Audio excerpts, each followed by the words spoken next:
எதையும் தாங்கும் இதயம் இருந்தால் இறுதி வரைக்கும் எங்களாலும் போராடி வெற்றி பெற முடியும் என்ற இலக்கோடு செயல்பட்டு கொண்டிருக்கும் அனைத்து போட்டியாளர்களுக்கும் எங்களுடைய எஸ்ஆர்எம் யூடியூப் சேனலின் சார்பாக உங்கள் யாவருக்கும் வணக்கத்தையும் வாழ்த்துக்களையும் தெரிவித்துக் கொள்கிறேன்.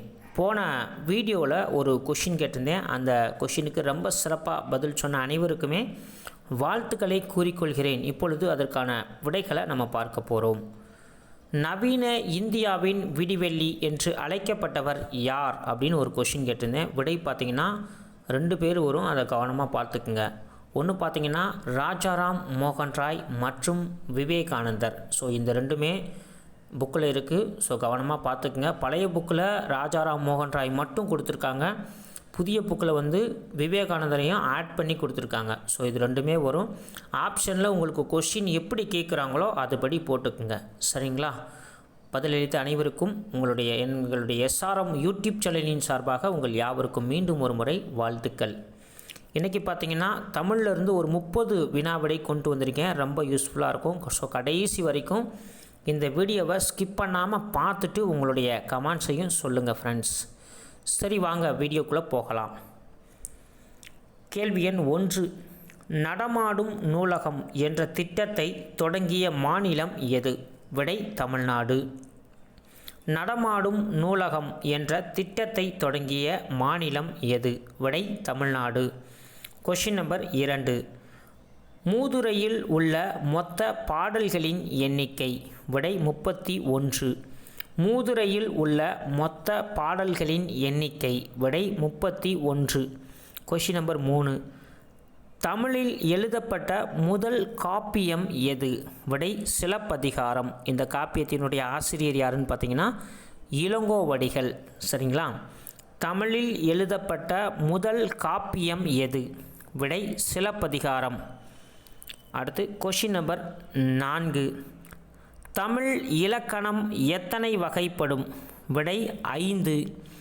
தமிழ் இலக்கணம் எத்தனை வகைப்படும்? விடை பார்த்திங்கன்னா 5. அடுத்து கொஷின் நம்பர் 5. ரோபோ என்ற சொல்லை முதலில் பயன்படுத்திய காரல் கெபக் என்பவர் எந்த நாட்டைச் சேர்ந்தவர்? விடை செக் நாட்டைச் சேர்ந்தவர். ரோபோ என்ற சொல்லை முதலில் பயன்படுத்திய காரல் கெபக் என்பவர் எந்த நாட்டைச் சேர்ந்தவர்? விடை செக் நாட்டைச் சேர்ந்தவர். Question number 6. விளக்குகள் பல தந்த ஒளி என்ற நூலின் ஆசிரியர் யார்? விடை லிலியன் வாட்சன்.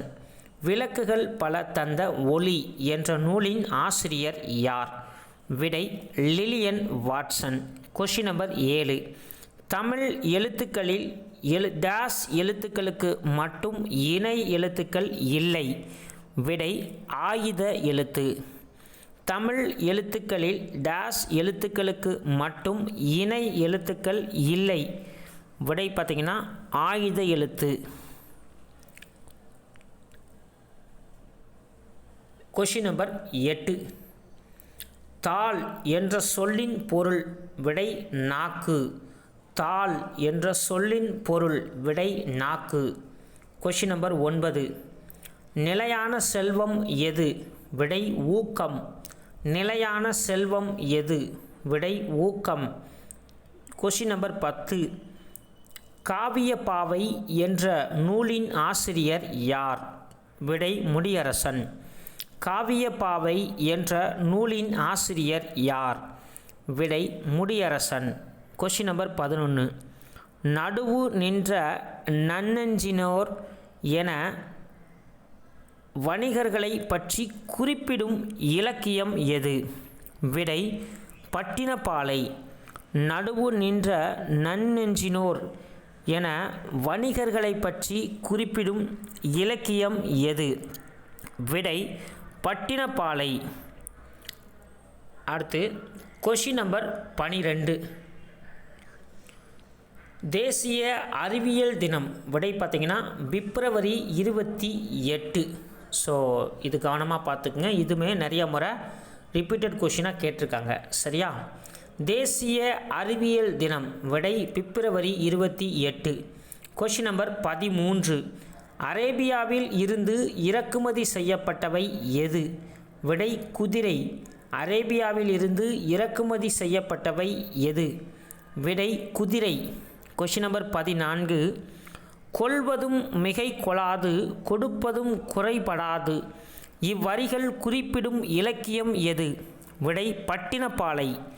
கொள்வதும் மிகை கொளாது, கொடுப்பதும் குறைபடாது, இவ்வரிகள் குறிப்பிடும் இலக்கியம் எது? விடை பட்டினப்பாலை. Question number 15. உடையாள் புகழ் ஓங்குக என பாராட்டப்பட்டவர் யார்? விடை வேலுநாச்சியார். உடையாள் புகழ் ஓங்குக என பாராட்டப்பட்டவர் யார்? விடை வேலுநாச்சியார். Question number 16. சரிந்த குடலை சரி செய்யும் நிகழ்வு பற்றி குறிப்பிடும் காப்பியம் எது? விடை மணிமேகலை. ஸோ இதுவுமே ஒரு ரிப்பீட்டட் கொஷின். ஸோ கவனமாக பார்த்துக்குங்க. சரிந்த குடலையும் சரி செய்யும் நிகழ்வு பற்றி குறிப்பிடும் காப்பியம் எது? விடை மணிமேகலை. Question number 17. தமிழ் கையேடு என்ற நூலின் ஆசிரியர் யார்? விடை ஜி.யு. போப். தமிழ் கையேடு என்ற நூலின் ஆசிரியர் யார்? விடை ஜி.யு. போப். அடுத்து கொஷின் நம்பர் 18. புத்தரின் வரலாற்றை குறிப்பிடும் நூல் எது? விடை ஆசிய ஜோதி. புத்தரின் வரலாற்றை பற்றி குறிப்பிடும் நூல் எது? விடை ஆசிய ஜோதி. Question number 19. ஆசிய ஜோதி என்ற நூலின் ஆசிரியர் யார்? விடை கவிமணி தேசிய விநாயகம் பிள்ளை. ஆசிய ஜோதி என்ற நூலின் ஆசிரியர் யார்? விடை கவிமணி தேசிய விநாயகம் பிள்ளை. Question number 20. திராவிட நாட்டின் வானம்பாடி என்று அழைக்கப்பட்டவர் யார்? விடை துரைராசு. திராவிட நாட்டின் வானம்பாடி என்று அழைக்கப்பட்டவர் யார்? விடை துரைராசு. Question number 21. தமிழகத்தின் தலை சிறந்த துறைமுகம் எது? விடை பூம்புகார். தமிழகத்தின் தலை சிறந்த துறைமுகம் எது? விடை பூம்புகார். Question number 22. எஸ்கலேட்டர் என்ற ஆங்கில சொல்லுக்கு நேரான தமிழ் சொல் எது? விடை மின் படிக்கட்டு. எஸ்கலேட்டர் அதாவது ESCALATOR எஸ்கலேட்டர் என்ற ஆங்கில சொல்லுக்கு நேரான தமிழ் சொல் எது? விடை மின் படிக்கட்டு. Question number 23. ஆசாரக்கோவை என்ற நூலில் உள்ள வெண்பாக்களின் எண்ணிக்கை? விடை பார்த்திங்கன்னா 100. ஸோ இதுவுமே கேட்டிருக்காங்க, கவனமாக பார்த்துக்குங்க. ஆசாரக்கோவை என்ற நூலில் உள்ள வெண்பாக்களின் எண்ணிக்கை? விடை 100. அடுத்து கொஷின் நம்பர் 24. ஆசாரக்கோவை என்ற நூலின் ஆசிரியர் யார்? விடை பெருவாயின் முள்ளியார். ஆசாரக்கோவை என்ற நூலின் ஆசிரியர் யார்? விடை பெருவாயின் முள்ளியார்.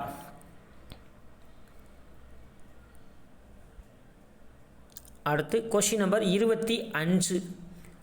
லோரி எனப்படும் அறுவடை திருநாள் கொண்டாடப்படும் மாநிலம் எது? விடை பஞ்சாப். இதுவுமே நிறைய எக்ஸாமில் கேட்டிருக்காங்க. சரிங்களா, கவனமாக பார்த்துக்குங்க. லோரி எனப்படும் அறுவடை திருநாள் கொண்டாடப்படும் மாநிலம் எது? விடை பஞ்சாப்.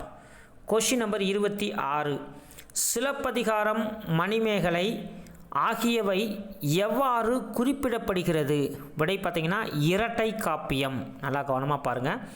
சிலப்பதிகாரம், மணிமேகலை ஆகியவை எவ்வாறு குறிப்பிடப்படுகிறது?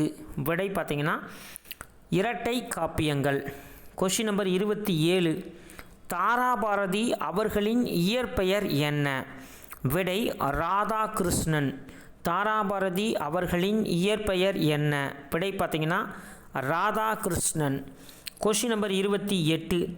வெறுங்கை என்பது மூடத்தனம், விரல்கள் 10 மூலதனம் என்று பாடியவர் யார்? விடை தாராபாரதி. வெறுங்கை என்பது மூடத்தனம், விரல்கள் 10 மூலதனம் என்று பாடியவர் யார்? விடை பார்த்தீங்கன்னா தாராபாரதி. அடுத்து கொஷின் நம்பர் 29. உலக சதுரங்க வீரரான கேரி கேஸ்பரோவை வெற்றி கொண்ட மீத்திறன் கணினியான டீப் ப்ளூவை உருவாக்கிய நிறுவனம் எது? விடை பார்த்தீங்கன்னா IBM நிறுவனம் தான் உருவாக்கிச்சு. சரியா? உலக சதுரங்க வீரரான கேரி கேஸ்பரோவை வெற்றி கொண்ட மீத்திறன் கணினியான டீப் ப்ளூவை உருவாக்கிய நிறுவனம் எது? விடை IBM. Question number 30 final question பார்க்க போகிறோம். சோஃபியா என்ற ரோபோவிற்கு குடியுரிமை வழங்கிய நாடு எது? விடை பார்த்தீங்கன்னா சவுதி அரேபியா. சோஃபியா என்ற ரோபோவிற்கு குடியுரிமை வழங்கிய நாடு எது? விடை பார்த்தீங்கன்னா சவுதி அரேபியா. ஓகே ஃப்ரெண்ட்ஸ், இந்த வீடியோவை நீங்கள் முழுமையாக பார்த்துருப்பீங்கன்னு நினைக்கிறேன். இது எந்த அளவுக்கு உங்களுக்கு ரொம்ப யூஸ்ஃபுல்லாக இருந்துச்சுன்றதை மறக்காமல் கமெண்ட்ஸில் சொல்லுங்கள் ஃப்ரெண்ட்ஸ். அதே மாதிரி நம்ம போடக்கூடிய வீடியோ எல்லாமே பிடிச்சிருந்தா லைக் பண்ணுங்கள் ஃப்ரெண்ட்ஸ். மறக்காமல் ஷேர் பண்ணி கமெண்ட் பண்ணுங்கள் ஃப்ரெண்ட்ஸ். கண்டிப்பாக நாங்கள் கேட்கக்கூடிய வினாவிற்கு பதிலளிப்பதற்கு முயற்சி பண்ணுங்கள். அது உங்களுடைய வாழ்க்கையில் ஒரு உயர்வையும் தரும் என்பதை நாங்கள் தெரிவித்துக் கொள்கிறோம். அதே மாதிரி இன்றைக்கி உங்களுக்கான ஒரு பொதறிவு கேள்வி இருக்குது. அந்த கேள்விக்கு மறக்காமல் பதில் சொல்வதற்கு முயற்சி பண்ணுங்கள் ஃப்ரெண்ட்ஸ். இப்போ அந்த கேள்வியை நம்ம பார்க்க போகிறோம். சரிங்களா? சித்துக்களின் எண்ணிக்கை எத்தனை? சித்துக்களின் எண்ணிக்கை எத்தனை? இந்த கேள்விக்கு உங்களுக்கு தெரிஞ்சுன்னா மறக்காமல் கமெண்ட்ஸில் சொல்லுங்கள் ஃப்ரெண்ட்ஸ். அதே மாதிரி நம்ம போடக்கூடிய ஆடியோ பிடிச்சா ஷேர் பண்ணுங்கள், கமெண்ட் பண்ணுங்கள். மறக்காமல் நம்முடைய SRM யூடியூப் சேனலை சப்ஸ்கிரைப் பண்ணி வச்சுக்கோங்க. அப்படின்னா தான் நம்ம போடக்கூடிய எல்லா வீடியோவுமே பக்காவாக வரும் என்பதை தெரிவித்துக் கொள்கிறேன். உங்களிடமிருந்து விடைபெறுவது மணிக்குமார். மீண்டும் சந்திக்கலாம் அடுத்த தொகுப்பில் சந்திக்கும் போது நிச்சயமான முறையில் நான் ஃபைனலாக கேட்டிருக்க கொஷினுக்கு ஆன்சர் சொல்லுவேன். சரிங்களா? Okay, thank you.